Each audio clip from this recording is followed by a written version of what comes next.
I'm sorry, go ahead. Dave.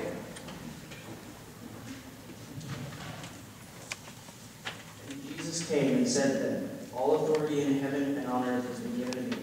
Go therefore and make disciples of all nations, baptizing them in the name of the Father and the Son and the Holy Spirit, and teaching them to obey everything that I have commanded you.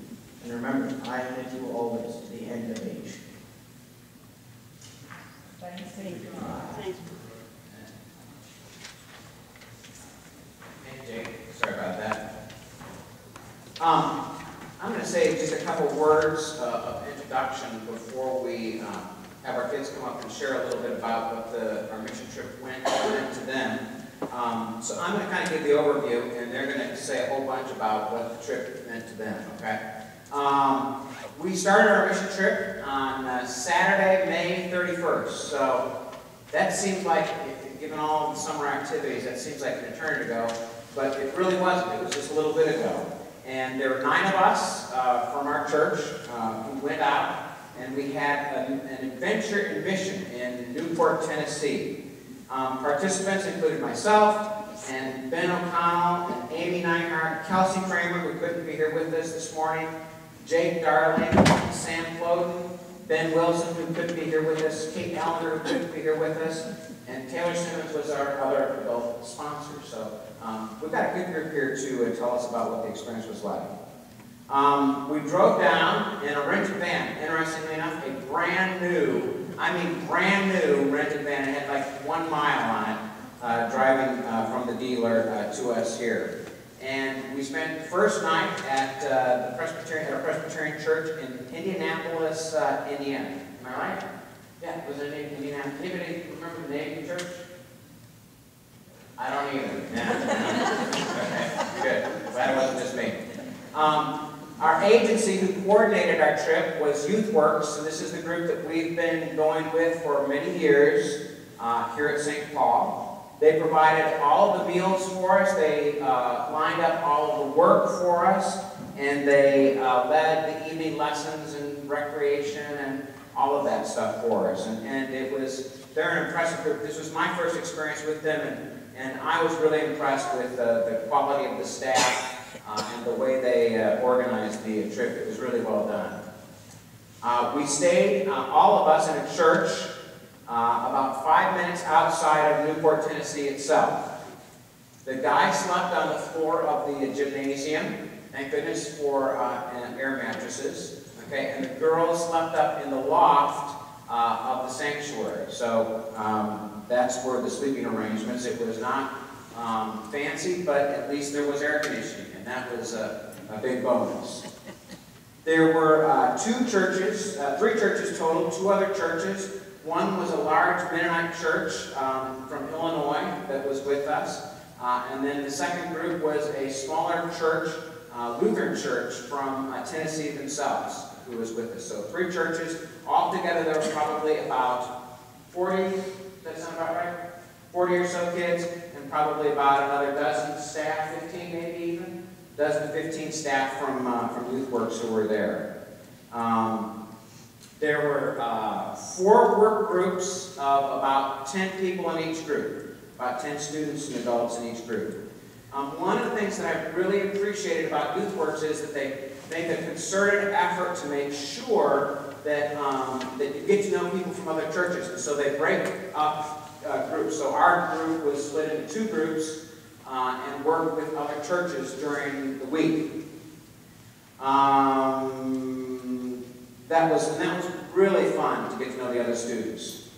And on the whole, we really got along really well with them. I've been told that on other trips in the past, sometimes the churches haven't mingled much and the kids haven't gotten to know one another very much, but that didn't happen on this trip. We really got to know the others really well and really enjoyed getting to know them.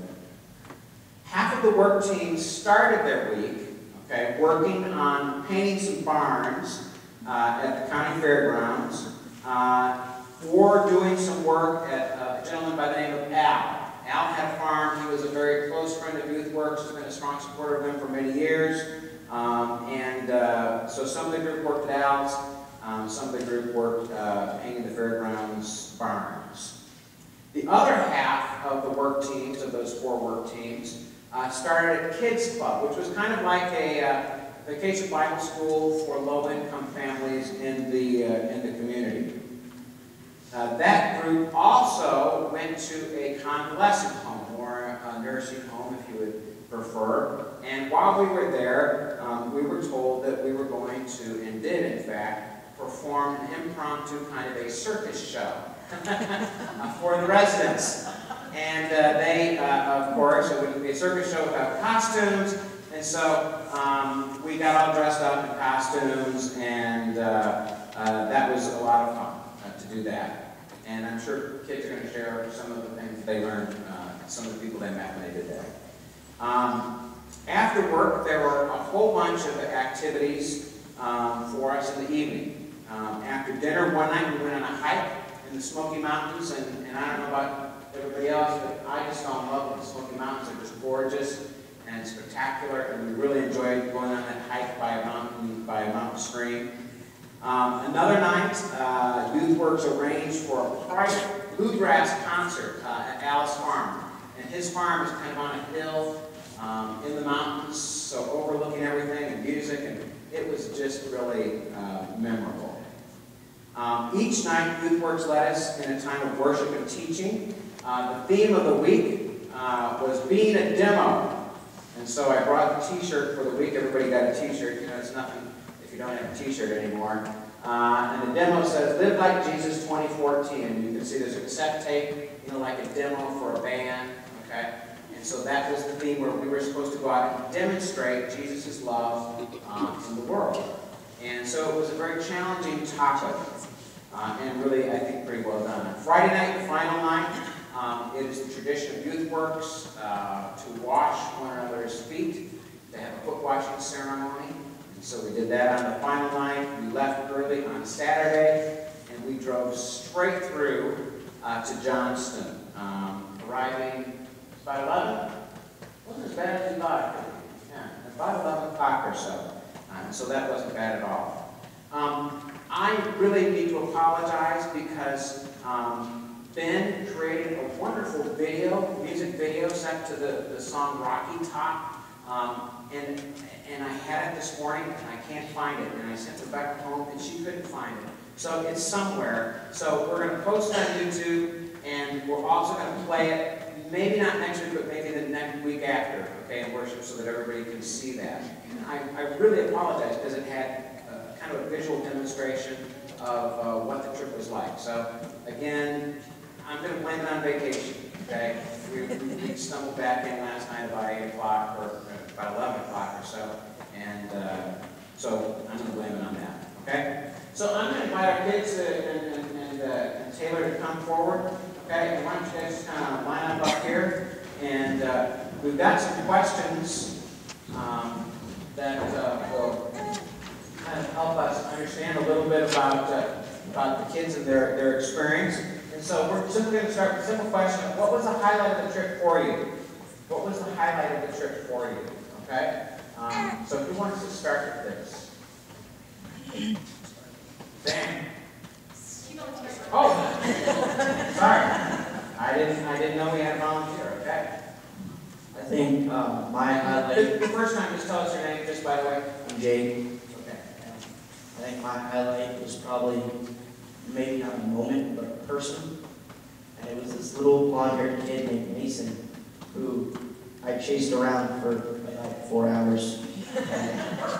And it was just a lot of fun.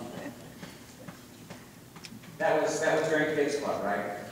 Yep. Very energetic. And we were warned, in fact, about Mason because we were the second group. Jake was in my work team. And we were warned about Mason, you know, that he was trouble and so forth. But Jake did an awesome job with him. So, yeah.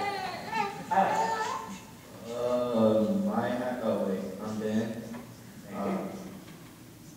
My highlight was having 26 kids at Kid Club after the day right after we only had one, and you know, just a major increase. Was really cool to see God's work. I'm Amy. My highlight was getting to spend a lot of time with our group and then with other groups. It's always fun to see how much a group comes together and trips, and even though there are so many other things I love the whole trip. That's always a highlight for me, is deepening the relationship between each other and the group. I'm Taylor, but I'm reading for Kate today because she was unable to be here. So her answer to our first question is, it seems crazy that the mission trip was the start of the summer, and here I am at the end of it already. Mission trip was a blast like always. It is fun hanging out with everyone, but I would say the highlight of the trip was visiting the nursing home. And my highlight of the trip was probably getting to know all of our group really well and getting to do some fun things that we normally wouldn't do. I'm Sam, and my highlight of the trip was probably running the kids club. It was just really fun making connections with all of the kids and seeing what their lives was like and watching them grow closer with them. Excellent. And I'll just amplify upon that, and just to say that the kids really were the ones who ran the kids club. In other words, they were given an hour of prep time, and one group of the kids were said, here's arts and craft supplies, go develop a craft to do with the kids. And the adults really were told, back off, don't do anything, just be a support and so forth, and that's all we did. Kids ran it, kids developed the lessons, they did the music, they did everything for that time themselves, and it was awesome to see them rise to the challenge. So. And I don't need this. Sorry. My bad. And so I'm Bill, and the highlight for me was like Taylor, was really getting to know our group better, our senior high students, because I knew them, but I didn't really know them. And you really get to know people when you live with them in close quarters for 6-7 days. You really get to know what they're like driving. You talk. You see their personalities. You see who they are. Working with them, you talk. We had a ton of great conversations while we were painting in our group, and so that was the highlight for me. Okay, so our second question is, what was the most challenging part of the trip for you? What was the most, do we want to keep going, just make it easy? So, okay, we'll keep going down the line here. You don't have to keep going, that's your name, you already did that, so we know you. Most challenging part of the trip for me was probably leaving, because you want to go home, you want to see your family and be at your house, but at the same time you want to stay and continue to have fun and grow closer to God. The most challenging part of the trip for me was the challenges with the leadership we had before we left, and who was going on the trip, and trying to not let what happened contaminate my experience and not put blinders on me before we left for the trip. Good. I have two challenges to share. The first one being that I was a little too short to scrape the barn effectively. But my other challenge was realizing that it was my last trip and trying to make the best of that situation, even though I and Kelsey knew that it was going to be the end for us with Youth Works and taking trips with this group of people. Alrighty, so Kate's answer first. Her challenges were, it says, that goes right into the most unforgettable, oh, no, where's that order? Oh. The most challenging part of the mission trip, besides having to get up early, was on day 1 of the trip when the piercing in my ear got injured, and it was a bloody mess and hurt a lot. But even worse than that, I will face the biggest challenge when Amy and Andrew won't be there next year. They have both been such a huge part of my church life. It just ain't gonna be the same. And I think one of my biggest challenges was seeing the difference in when I actually was going on the trip as a youth and trying to be a leader, and just wanting them to have the same experiences that I had when I went on them, because it was a huge change in my life, and I just wanted that for them also. By the way, we were texting, almost hourly updates to Annette, because she was very concerned about Kate's ear, and so we were snapping photos and saying, it's going good, we've got a nurse here, we're looking at it. So we had the parent watch going on.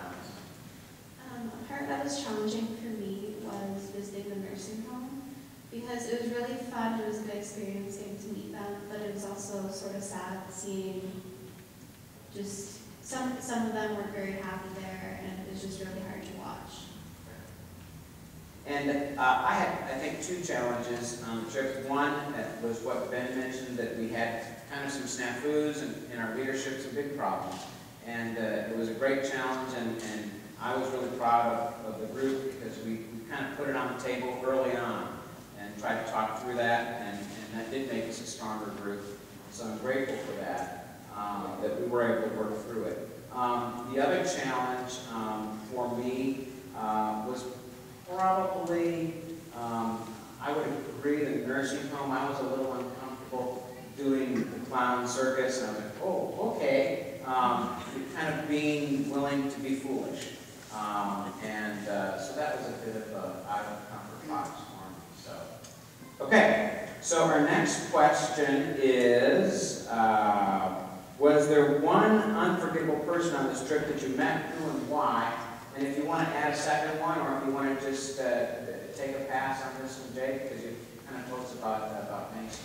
Yeah, Mason was mine, so. Okay, cool. There's a really sweet lady in the nursing home named Rosie. I think that's a lot of ours. Most unforgettable person. And so I'm trying to remember what story I was supposed to share. Oh yeah. So when we were there, we had this like circus game set up, and we would hand her these balls that you're supposed to throw through a lion's mouth or whatever, or into a basket. And whenever you would give her a ball, she would directly throw it across the room and hit somebody in the back of the head, and I got you. Just for the record, she got me multiple times. Rosie was also my most unforgettable person. Ben and I were with her basically that whole morning. So that is her crazy fun side. She did that all day long. But she also was extremely sweet and loving, and she just surprised us with how much love she had. Because like I said, it was kind of a sad environment, but she really showed love to us. Every now and then she would just kind of go like this, and she would just start kissing us. Or she would say, I love you, I'm proud of you. And she would just listen to our lives and say things like that. And so she really showed us God's love even in a less than ideal environment. So Rosie was one of Kate's favorite people too, and she said that she was a very spunky lady who wanted to feed me popcorn. She was fun to be around. And I think our whole group was kind of unforgettable to me, just watching throughout the week. You know, everybody had their moment where they kind of clicked with someone, and you could just see how happy they were, and that was kind of their moment where they were getting what I wanted them to get out of the trip, and so that was pretty great for me. Person I met was also someone at the nursing home. Her name was Betty. And I sat with her, me and Ben Wilson, and we just talked to her for most of the time. And she didn't know much of what was going on or anything, and she was sort of confused by the situation. But she was just a really sweet lady, and it was nice hearing her story and hearing about her life. Cool.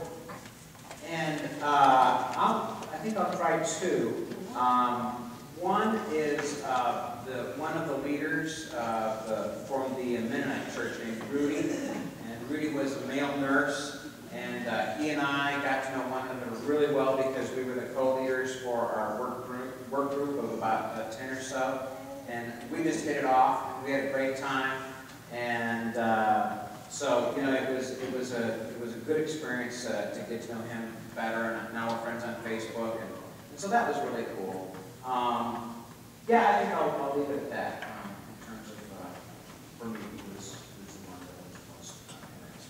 One person I got. One thing you learned spiritually, or one way you grew spiritually on this trip. I think I gained some maturity seeing how different and similar the way kids act here and the way kids act there. Just because it's basically the same. Kids just want to run around and have fun and no one wants to just sit down and like learn crafts. They all just want to run around. And so I learned that spiritually kids are all the same. Thanks.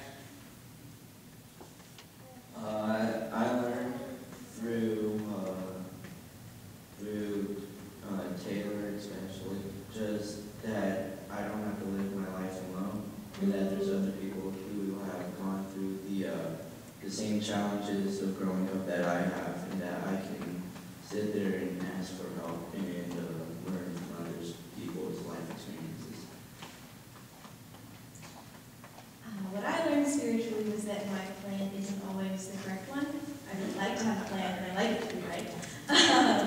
But I had my ideas of how the trip was going to go before. I've done it 3 times, so I just kind of thought I knew how it would go. But it didn't. There was the day where we had one kid at Kids Club, so I didn't talk to a kid all day.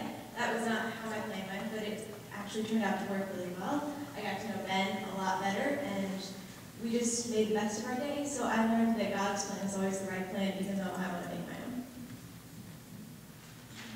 Alrighty, and Kate said, spiritual growth that took place. Well, it feels good to help people that need help, like visiting a nursing home and just talking to people and hanging out, and also helping out painting, even if I couldn't paint a mural on someone's house. And write your heel, that was cool.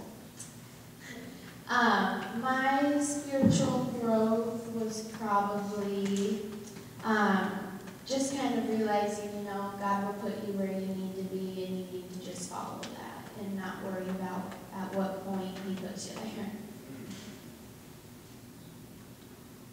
A way I grew spiritually is I learned to open up a little bit more to people, which is something I've struggled with a lot in the past, and I just kind of learned to talk about my problems more and express my feelings. Cool.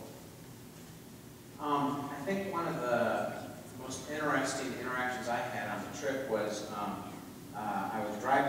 we were driving the van, and I can't remember who was with me in the van, to Kids Club. It was one of my jobs.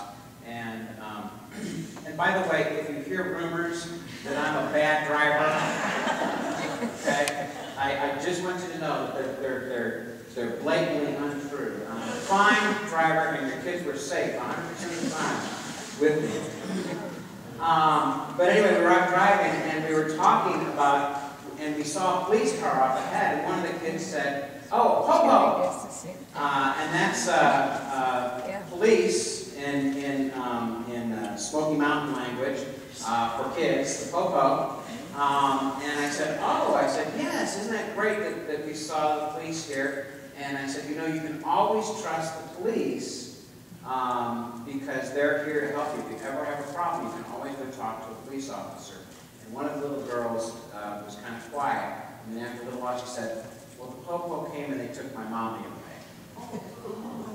And I just thought, it just was one of those moments in my head where I had to think, how does a person who had that experience as a child grow up to view authority?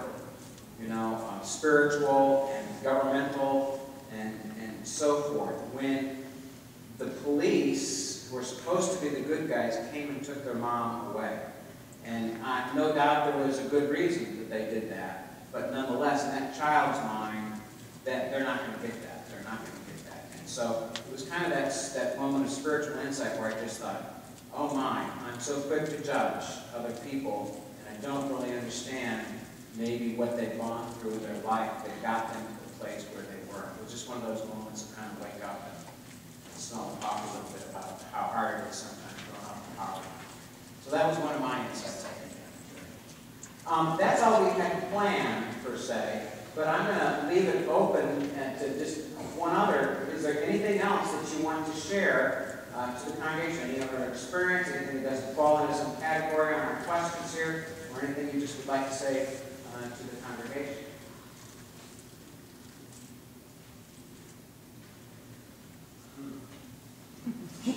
Oh, here we go. I'd like to correct Bill on what he said earlier. He's an office driver. And we had a joke going throughout the week that when Bill was the shuttle driver and there was 10 little children in his van, that he was going to kill them all. So, and did I? Not that we can prove.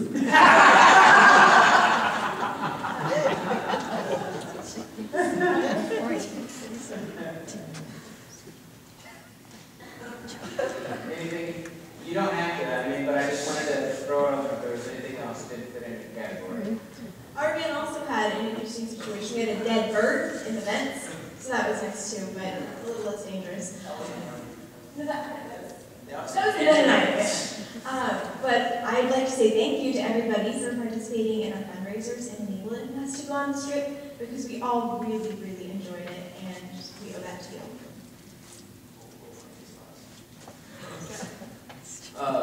So in the midnight band, we had someone had bought a CD of the bluegrass band that was playing, and I just today found out that they were not playing the same song over and over again. All their songs just sound the same. Their songs sound the same. Something that happened that I thought was kind of funny was when I was in the kids club band, I had to explain to 5 small children that Iowa is in fact in the United States and not in Germany. That was fun. And then when they asked, well, how do you get there? I explained that Germany was in Europe, and then they said, oh, so you have to go across the ocean to get there. So do you take a submarine? Excellent, good. And I think I probably would like to just say a big thanks to the kids and Taylor for embarking on this adventure with us together, and for, I think, everybody who opened up on this trip and was pretty honest about where they were, what they were going through. I'll never forget this experience, and I'll never forget in particular our last night. The foot washing ceremony is very emotional, and it was really a time to bring closure, I think, to our time, and to kind of celebrate the week that we had. And it was both really joyful, but also really sad. And I'll never forget that experience. But thank you to this congregation again, as Amy said. You really co-missioned us. You went with us on this mission trip, even if you weren't physically there. We know that you were spiritually with us, that you were praying for us, that, as Amy said, you helped support us with fundraisers, and just in so many other ways. For Taylor at the last minute for filling in and saying, I can go. We're grateful. And it was, God worked in a powerful way on this mission trip. And for that, we are really grateful. So, how about a round of applause for the spirit?